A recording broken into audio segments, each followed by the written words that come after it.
My girlfriend announced. We're polyamorous now, I already have someone. I said, congratulations. Then I started dating her stepmother who'd been single for 3 years. When she saw us at a restaurant, her open mind suddenly had very specific boundaries. I, 29 male, was sitting on the couch watching the game when my girlfriend Bethany, 26, walked in with this weird energy. You know that vibe when someone's about to drop something heavy, but they're trying to act casual? Yeah, that. She sat down, muted the TV, mid-play B2, and goes, we need to talk about evolving our relationship. I already knew something was up. She'd been working late a lot, new clothes, constantly on her phone giggling. I'm not stupid. I've been doing a lot of reading and soul-searching, she said, pulling out her phone to show me some polyamory article. Monogamy is actually a social construct designed to control people. I think we should open our relationship. I took a sip of my beer. Okay. Her eyes lit up. Really? You're not mad? Why would I be mad? You're an adult who can make her own choices. She practically bounced with excitement. Oh my God, I'm so relieved. I was so worried you'd freak out. Actually, I should be honest. I've already connected with someone. His name is Terrence. He's from my pottery class. Pottery class. The one she started 6 months ago. We haven't done anything physical yet, she added quickly. I wanted to talk to you first, but we have been texting and there's definitely something there. I nodded. Congratulations, she blinked. That's it? Congratulations? What else should I say? You've made your decision. You've already got someone lined up. Seems like you've got it all figured out. She spent the next hour explaining the rules. We could both see other people, but we had to be honest about it. No bringing people to our apartment. Protection always. Check in with each other about feelings. She had a whole PowerPoint, basically. So, she said finally, are you going to start dating too? Maybe. We'll see. She looked almost disappointed that I wasn't more upset. You're taking this really well. I process things internally. That night, she went to meet Terrence for coffee. I started looking for a new apartment. Update 1. So things got interesting. First, let me clarify. I moved out the next week. Found a decent studio downtown. Bethany kept texting about how this didn't mean we were breaking up, just expanding our love. I responded with thumbs up emojis mostly. She started posting constantly about her journey and how love isn't finite and all these quotes about freedom and authentic living. Terrence started appearing in her stories. Dude looks like a store-brand yoga instructor. Man bun, hemp necklace, the works. Meanwhile, I focused on my own life. Hit the gym more, reconnected with friends. Actually pretty peaceful. Then came Dorothy. Dorothy, 48, is Bethany's stepmother. Been in her life since Bethany was 15. Her dad passed 2 years ago from cancer, and Dorothy's been single since. She's honestly awesome. Runs a successful catering business, super funny, looks amazing for her age. Think Sofia Vergara vibes. I ran into her at the grocery store. She was struggling with a massive bag of rice. I helped her get it in her cart. Oh, Liam, how are you, sweetheart? She gave me this huge hug. I haven't seen you in weeks. Bethany said you two are trying something new? I laughed. That's one way to put it. She brought that Terrence boy to dinner last week. He spent 20 minutes explaining to me why free-range chickens have better chakras. I lost it. She laughed too. You want to grab coffee? She asked. I could use some normal conversation. We talked for 3 hours about her business, my job, books, travel. Not once did she mention polyamory or chakras. It was really nice. She texted me the next day. I'm catering an event tomorrow night and my assistant just bailed. Want to earn some extra cash? I said yes. We worked that event together, me basically being her sous chef and server. We made a good team. She was professional but fun, kept making me laugh with commentary about the guests. At the end of the night, splitting tips in her car, she goes, this might be inappropriate, but would you like to have dinner sometime? Like actual dinner, not a work thing. I looked at her, really looked at her, this beautiful, successful, funny woman who'd been dealt a rough hand but kept going. I'd love that. She smiled. Bethany's gonna lose her mind. Bethany wanted an open relationship. Oh honey, she wanted you to sit at home crying while she played with her new toy. She didn't expect you to actually use your hall pass. Update 2, Dorothy was right. So we kept things quiet at first. had a few dinners, went to a wine tasting, saw a comedy show. Look, I'm not gonna lie, it was amazing. Dorothy is everything Bethany pretended to be. Actually cultured, genuinely funny, successful without constantly talking about it. The chemistry was insane. That thing where you can talk for hours or just sit in comfortable silence, we had that. One night, about 3 weeks in, she goes, "You know we're gonna have to tell her eventually." Tell her what? We're just two consenting adults enjoying each other's company. She kissed me. First time. Now we're two consenting adults who need to have a conversation with my stepdaughter.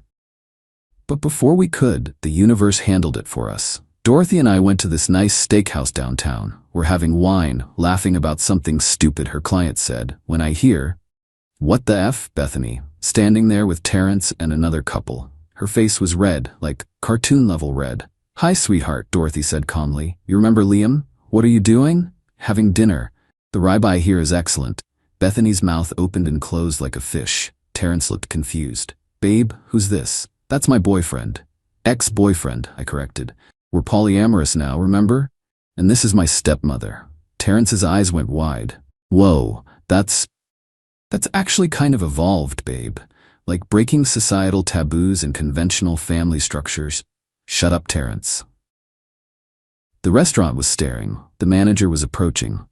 "Perhaps we should discuss this outside," Dorothy suggested. Bethany stormed out. We followed.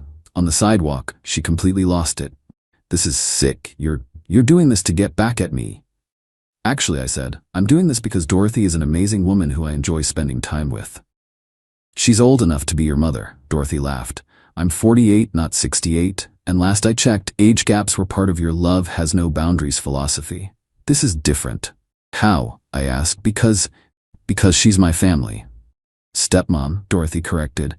"And barely that anymore since your father passed. We see each other, what, once a month? When you need money?" Ouch, but accurate. Bethany only called Dorothy when she needed something. "You can't do this," Bethany said to me. "We have rules." "Which rule am I breaking?" "I'm seeing someone else. I'm being honest about it. I'm not bringing her to our apartment, which doesn't matter anyway since I moved out." The rule about not being vindictive. I don't remember that PowerPoint slide. Terrence tried to interject. "Maybe this is actually beautiful? Like, love really is infinite." And Terrence, "I swear to God." Dorothy stepped forward. "Bethany, you wanted an open relationship." Liam agreed. "Now you're upset because he's actually participating? That seems a bit hypocritical." "With you? My mother?" "Stepmother. And you're right, it's awkward. But you created this situation. You can't be mad that people are living by the rules you set." Bethany started crying. Not sad tears, rage tears. "This is so messed up. You're both disgusting." She stormed off. Terrence gave us an awkward peace sign and followed. Dorothy turned to me. "Well, that went better than expected." "Really?" She didn't throw anything. Update 3. The extinction burst, learned that term from you guys, began immediately. First came the family assault. Bethany called every relative Dorothy had, telling them Dorothy was a predator who stole her boyfriend. Most of them laughed. Dorothy's sister actually said, "Good for her. Liam's cute." Then came the social media campaign. Bethany posted this long thing about how she was betrayed by two people she trusted, and how some people use progressive relationships as weapons. Girl, what? The comments were not what she expected. "Wait, didn't you start the open relationship? So it's only okay when you date other people?" "Dorothy looks happy. Good for her." "Terrence seems nice. Why are you mad?" She deleted the post within an hour, but here's where Bethany really messed up. She called Dorothy's biggest catering client, the country club where Dorothy does all their events, and tried to get her fired. Told them Dorothy was engaging in inappropriate relationships and lacked moral character. The client called Dorothy immediately. Turns out, the woman Bethany spoke to, her husband left her for a younger woman last year. She was firmly Team Dorothy. Not only did Dorothy keep the contract, but the country club lady invited us to their Halloween gala as her personal guests. Dorothy was furious though. She can be mad at me all she wants, but messing with my business? That's too far. So Dorothy did something genius. She didn't retaliate. She just documented everything. Every text, every email, every voicemail, the attempted sabotage, the harassment, all of it. Then she sent it all to Bethany's dad's brother, Uncle Roger, the executor of her father's estate who still controlled Bethany's trust fund payments until she turned 30. Roger was not pleased. Called Bethany immediately and told her if she didn't stop harassing Dorothy, he'd consider her behavior a violation of the sound mind and judgment clause her dad put in the trust. Bethany called me screaming, "You turned my family against me." "No, you did that by trying to destroy Dorothy's business. She's sleeping with my boyfriend, X, and you're sleeping with Terrence. That's different. You keep saying that, but never explaining how." She hung up. Update 4. So Bethany showed up at my apartment with Terrence and a whiteboard. I'm not kidding. A full whiteboard with a relationship diagram showing why Dorothy and I couldn't date. It included terms like emotional incest and pseudo-Oedipal complex. Terrence had clearly helped make it. There were chakra symbols. "You need therapy," she said. "I'm actually in therapy, have been for years. My therapist thinks I'm handling this whole situation quite well." "You're dating my mother figure. The mother figure you ignore unless you need money." Terrence jumped in. "What if we all sat down and did some energy work together? I know this shaman." "No." But then Bethany played what she thought was her trump card. "If you don't stop seeing her, I'll tell everyone at your work. I still have connections there. I work in IT." My coworker's response would probably be nice. "Go ahead," I said. She did. She called my coworker Jerome, who she'd met at a company barbecue. Jerome immediately texted me, "Bro, your ex says you're dating her stepmom? Legend." My boss's only comment was, "Is she hot?" When that didn't work, Bethany tried something else. She started showing up at places she knew Dorothy and I would be. The gym, our favorite coffee shop, the park where Dorothy walks her dog. Each time with Terrence making out aggressively whenever she saw us. Like, tongue action that should be private. It was embarrassing. For them. One time at the farmer's market, she literally pulled Terrence on top of her on a bench when she saw us. A mom covered her kids' eyes. Security asked them to leave. Dorothy just said, "That used to be my stepdaughter. Sad what happening to kids these days." The security guard nodded sympathetically. Final update. It's been 3 months since that first confrontation at the restaurant. Here's where everyone ended up. Terrence dumped Bethany. Yeah, you read that right. Apparently, her obsession with our relationship was blocking their connection and creating negative energy in their sacred bond. He's now dating someone from his sound healing class. Bethany tried to come crying to Dorothy about it. Dorothy told her she was busy. Because she was. We were at a cooking class together. Without Terrence, Bethany went nuclear one last time. She created a whole website called mystepmomstolемyman.com with pictures and everything. Problem is, she used photos from Dorothy's business Instagram without permission. Dorothy's lawyer sent a cease and desist. The website lasted 36 hours. But the best part? Remember Uncle Roger? He didn't cut off her trust fund, but he did require her to attend therapy twice a week to keep receiving it. Real therapy, not Terrence's chakra stuff. Last week, I ran into her at the coffee shop. She was alone reading some self-help book called When Love Becomes Obsession. "Hi, Bethany." She looked up surprised. "Oh, hi. How are you doing?" I'm in therapy. That's good." She was quiet for a moment. "Is Dorothy happy?" "Very." "Good. I mean, that's good." She paused. "I really thought you'd just wait for me, like I'd have my fun with Terrence and you'd just be there. That's not how open relationships work." "I know that now." She actually laughed. Bitter but real. "My therapist says I have issues with control and abandonment from Dad dying. Apparently I was testing whether you'd stay no matter what I did. And that's really messed up."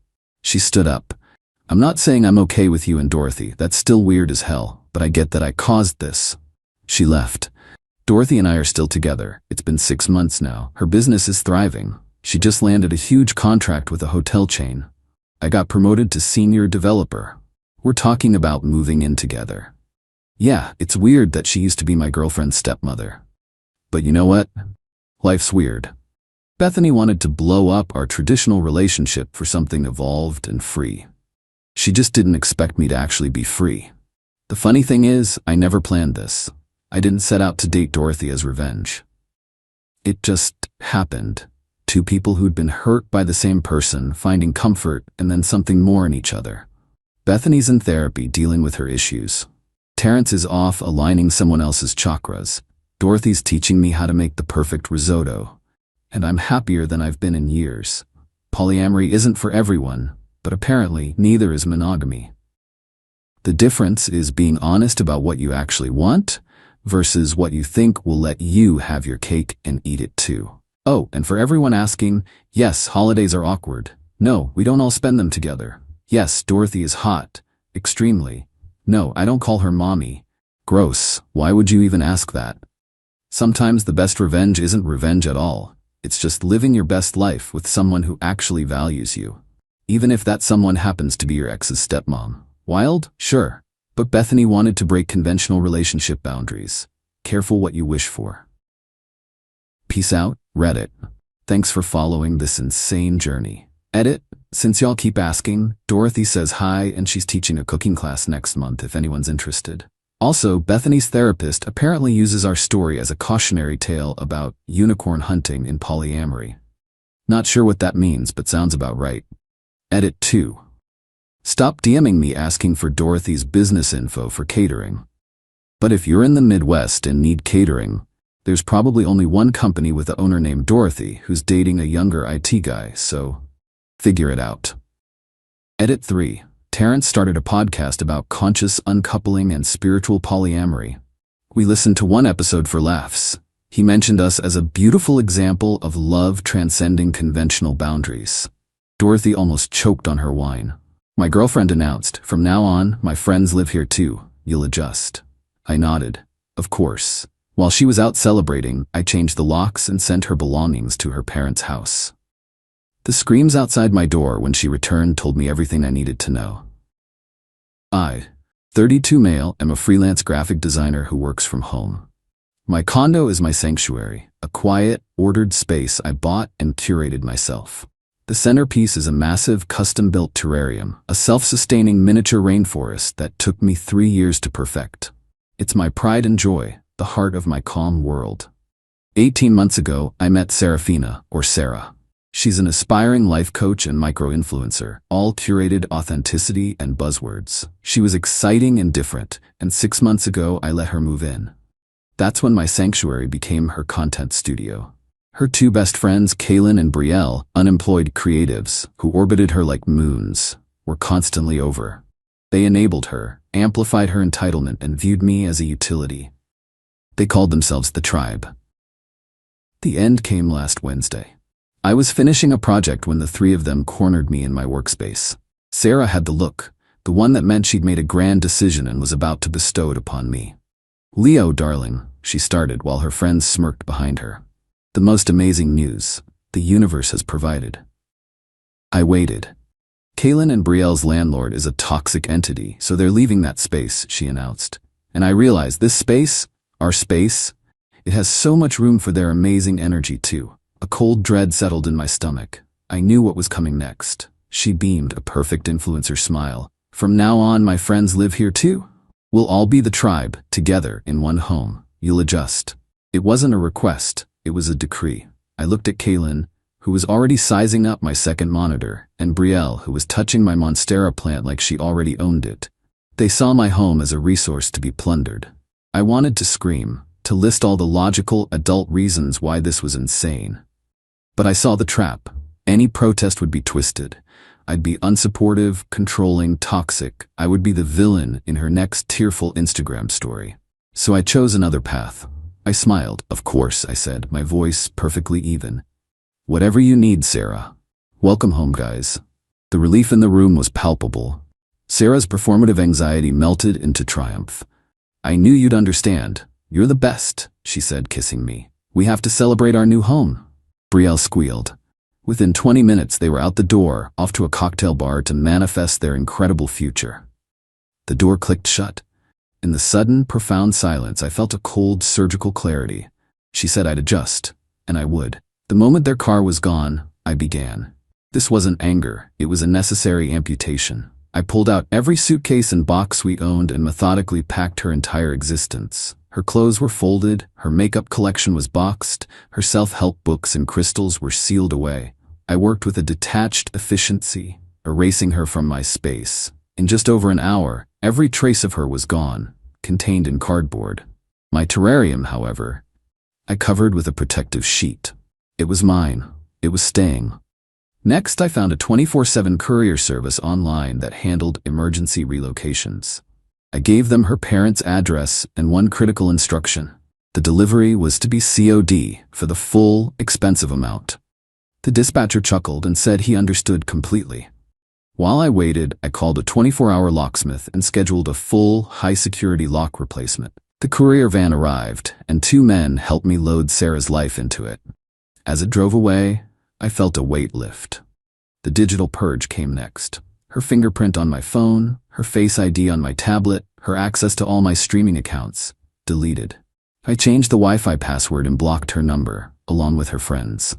Communication would now be intentional, not assumed. The locksmith arrived and worked quickly, handing me a new set of keys that felt solid and real in my hand. "Nobody's getting through that without a battering ram," he grunted. The bill was steep, but the peace of mind was priceless. It was just after 1 a.m. I sat on my couch in the quiet, clean space.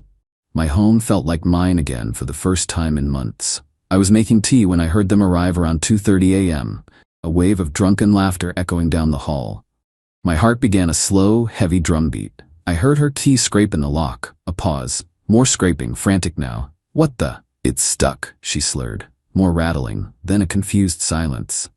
"Leo?" she called out, her voice losing its edge of celebration. "Leo, open the door." "This isn't funny." I stayed silent, listening. The pounding started, first hesitant, then a full-blown, enraged banging on my door. The screams that followed confirmed everything. She wasn't just locked out of a condo. She was locked out of a life she had taken for granted, and the cold reality was just beginning to hit her. Update 1. The chaotic symphony of pounding and screaming on my door went on for what felt like an eternity. It was a blend of Sarah's entitled rage, Keelan's aggressive shouts, and Brielle's shrill whining. They were putting on quite a show for the whole floor. "Leo, open this door right now. I live here." "Dude, what is your problem? Let us in." I let them burn through their energy. After about 10 solid minutes, I decided it was time to face them. I slid the chain lock into place and opened the door a few inches. Sarah's face was a wreck of smeared makeup and furious disbelief. Her 2 acolytes hovered behind her like angry gargoyles. "Leo, finally! What is going on? My key isn't working," she demanded, trying to shove the door open against the chain. "I changed the locks," I said calmly. My level tone seemed to unnerve her more than yelling would have. "You what? Why would you do that without telling me?" "You don't live here anymore, Sarah," I said, stating a simple fact. "I took your announcement to mean our relationship was over." I acted accordingly. Her jaw fell. "What are you talking about? I was making room for our tribe. You agreed." "No," I corrected. "You informed me of a decision about my home. I let you think I agreed so I could handle this without a scene." I let that sink in. "Your belongings have been sent to your parents' house. I trust you have the cash to cover the delivery fee." The mention of the COD fee lit a fire in her eyes. Qley stepped forward. "You can't do this, man. We had an agreement." "I have no agreement with you," I said, my gaze turning cold. "You are trespassing. Leave now before I call the police." That was the wrong thing to say. It was a challenge. "You wouldn't dare," Sarah spat. "I'll tell them you threw me out on the street with nothing." "Go ahead," I replied. "Explain to the officers how you're the victim while trying to break into a home where you have no lease, your ID has a different address, and you're not on the mortgage." They didn't leave. The screaming match moved to the hallway. I closed and bolted the door and called building security, who told me to call the non-emergency police line.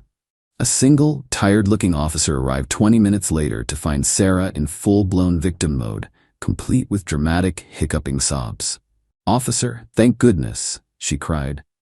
"My ex, he's gone crazy. He locked me out of our home."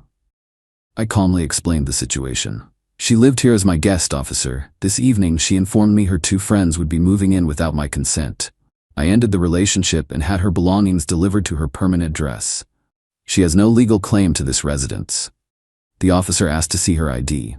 Her face fell. She couldn't produce a single piece of mail or a bill in her name for my address.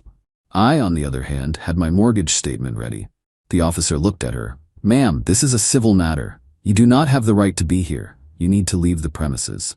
Defeated, they finally left, but not before Sarah shot me a look of pure hatred. "You will regret this," she hissed. The next morning, the fallout began in earnest. Her mother, Mrs. Vance, called. "Leonard," she began, her voice dripping with poison. "I have just paid a truly exorbitant fee for 3 dozen boxes of my daughter's things. Can you explain why you would throw a sweet girl out like a piece of garbage?" "Mrs. Vance," I said calmly, "Sarah attempted to move 2 other adults into my home without asking. That ended our relationship. I'm not responsible for her housing." I hung up on her shrieks about how I was a cold, heartless monster. Next came the social media smear campaign. Sarah went live on Instagram, weeping to her followers about her toxic, controlling ex who threw her out for wanting to help her unhoused friends. She conveniently omitted the part where she was now living in her parents' comfortable, suburban home. My social media was flooded with hate messages. I spent the morning making everything private. The most audacious move came 2 days ago, via email.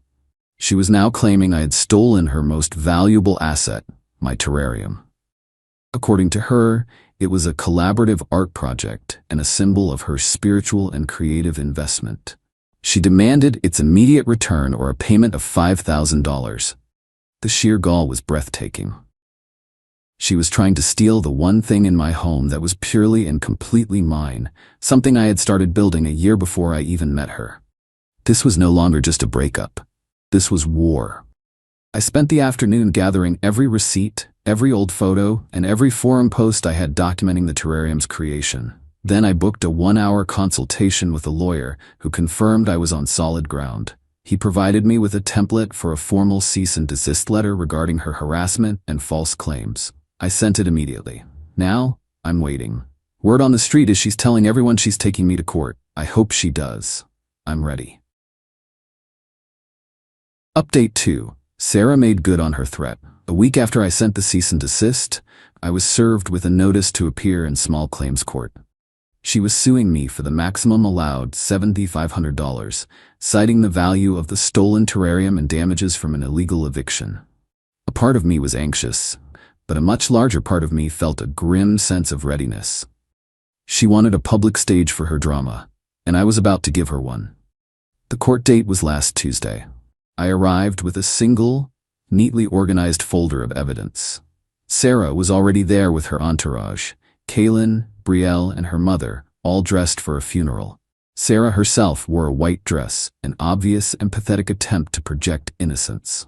When our case was called, she launched into a performance worthy of an Oscar. She painted herself as a vulnerable artist who was cruelly discarded by a jealous man. "He threw me out in the middle of the night," she declared, her voice cracking. "Just because I wanted to help my friends, he performed an illegal eviction." She then moved on to the terrarium. "And he stole our art," she said.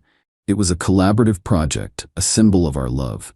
I sourced the rare orchids, I designed the layout. It's worth thousands, Your Honor." Qley and Brielle were called as witnesses and proceeded to perjure themselves without hesitation, backing up her every lie. When it was my turn, I calmly walked to the podium and opened my folder. "Your Honor, Miss Vance was a guest in my home, not a tenant," I began. I produced the deed to my condo, my mortgage statements, and utility bills, all exclusively in my name. There was no lease, she paid no rent. Her guest status was revoked when she informed me that her 2 friends would be moving into my 1-bedroom condo permanently. Then I addressed the terrarium. "As for the collaborative art project," I said, "I have here receipts for every component. All of them are dated between 2020 and 2021. I met Miss Vance in the summer of 2023. I placed the stack on the podium. I also have time-stamped photographs of the terrarium in my home from before she moved in, and a printout from a hobbyist forum where I documented the entire construction process. I slid the binder of evidence toward the judge. Sarah's face had gone pale. "Finally, Your Honor," I said. "Miss Vance claims she was cast out into the cold. This is an audio recording from my security doorbell from the night in question." I played the recording. The courtroom filled with the sound of her drunken screaming and Qley's threats. The judge listened, his eyes fixed on Sarah. When it was over, he looked at her. His voice was ice. Miss Vance, is there anything you'd like to say in response? She stammered, completely deflated. The judge held up a hand. That's enough. Judgment for the defendant. Case dismissed. He then fixed her with a hard stare. Miss Vance, you and your witnesses have come dangerously close to committing perjury today. This court is not a stage for your personal dramas or a tool for extortion. You have wasted this court's time. Do not let me see you in here again. The public humiliation was total. Sarah looked like she'd been slapped. I thought that would surely be the end of it, but her defeat only made her more desperate and vicious. A few days ago, my doorbell rang. It was an officer from Animal Services. Sir, he said politely, we received an anonymous complaint alleging you're neglecting an exotic animal in a sealed glass container in your living room. My blood ran cold. This was a new low. She was trying to have my terrarium, my living work of art, confiscated and destroyed. This was a direct strike at something I loved. Please, come in, officer, I said, my voice shaking slightly. I led him to the terrarium. He was an older man with a kind face who, it turned out, was a fellow hobbyist. He immediately recognized it as a beautifully maintained, fully bioactive ecosystem. There are no vertebrates in here, officer, I explained, just isopods and springtails. He smiled. We get these revenge calls all the time after bad breakups, he said as he was leaving. I'm filing this as unfounded and malicious. You have a good day. When the door closed, my shock had morphed into a cold, hard rage. She had crossed a fundamental line. My response so far had been defensive. It was time to be proactive. Her entire identity, her fledgling career as an influencer, was built on a fragile image of wellness and authenticity. Her sponsorships depended on it. I spent the evening drafting a new email. It was polite, professional, and utterly devastating. I sent it to the marketing departments of every brand she was affiliated with. The subject was simple, regarding your brand ambassador, Serafina Vance. In the email, I laid out the facts, stripped of emotion. I attached the public court record showing her case was dismissed with prejudice. I highlighted the judge's official warning about perjury. I included screenshots of her online harassment and a copy of the unfounded Animal Services report. I ended the email with a single sentence. As a consumer who values integrity, I believed you would want to be aware of the conduct of the individual you have chosen to represent your brand's values. Then I hit send. It was time for Sarah to learn that actions have consequences, not just in a courtroom, but in the world she cared about most. Final update. It's been 7 months since I changed the locks on my life. The storm has passed, and the resulting peace is better than I could have imagined. The emails I sent to Sarah's sponsors were a precision strike. In the world of influencer marketing, where brand safety is paramount, an ambassador publicly associated with perjury, harassment, and malicious lawsuits is toxic waste. The yoga mat company was the first to quietly scrub her from their website. The herbal tea brand terminated her affiliate code a day later. Within a week, every small sponsorship she had evaporated. There was no public firing, just a silent, digital erasure. Her tiny stream of income, the very thing that propped up her life coach fantasy, was gone. She tried to spin it, of course. She posted a rambling, tearful video from her childhood bedroom, talking about being the target of a coordinated misogynistic attack from a vindictive ex. But the narrative was wearing thin. The comments were no longer universally supportive. People were asking questions. What court case? Why did all your sponsors drop you at once? Without brand validation, her influencer career collapsed. She was just another angry person complaining into her phone. Her follower count stagnated, then started to drop. Eventually, she stopped posting altogether. I heard the rest of the story through a mutual acquaintance. The tribe was the first casualty. Kaylin and Brielle's dream of a creative commune died quickly under the harsh reality of living at Sarah's parents' house without me to fund their lifestyle. The fighting was constant. Kaylin moved back to his hometown. Brielle is reportedly still trying to become a TikTok star. Sarah's downfall was more complete. Her parents, having enabled her for years, finally reached their limit. Being forced to pay for her belongings, being dragged into her public legal humiliation, and now having her back home as a jobless, bitter adult was the final straw. They gave her an ultimatum. Get a real job and pay rent, or get out. The last I heard, Sarah is working as a cashier at a home goods store. She apparently tells anyone who will listen that her ex-boyfriend stole her dream and ruined her life. There has been no self-reflection, no accountability. In her story, she will always be the victim. She learned nothing. As for me, I'm thriving. My home is my sanctuary once more. I repainted the living room and started designing a new, more complex terrarium for my office. The original is flourishing. A perfect, self-contained world, utterly indifferent to the drama that once surrounded it. This was never about revenge in the cinematic sense. It was about consequences. Sarah built a life on a foundation of entitlement, and when I removed the single pillar holding it up, my compliance, the entire structure came crashing down. She demanded that I adjust to her reality. Instead, I simply reasserted my own. She tried to take the thing I loved most and use it as a weapon. She failed to understand that, like my life, my terrarium was something I had built with care on a solid foundation. It couldn't just be taken. Sometimes I think about the sound of her screaming outside my door that night. It wasn't the sound of my victory. It was the sound of her delusion, colliding with an unmovable, real-world consequence. And that, I've realized, is the most satisfying sound of all. It's the sound of peace.